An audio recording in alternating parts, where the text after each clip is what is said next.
It's very common. I've got a number of customers that don't even get a power bill these days. On a single phase of a 5 kilowatt inverter, we can oversize that by 33% with the clean energy rules, so we can claim the STCs, or the rebate as people refer it to. So that's your sizing of your systems. And I always say to people is work on your budget, put as big a system as you possibly can on, so that you're exporting to the grid. Yeah, I get a lot of customers that now that because they put a good quality system on, they're not getting a power bill, they're getting a credit.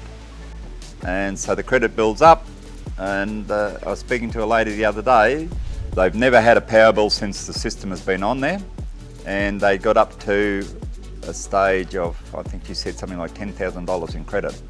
So they're slowly drawing it off and doing other things with it. You're laughing all the way to the bank, as they say. Well, the challenge for solar is trying to design a system that you're going to get on the roof.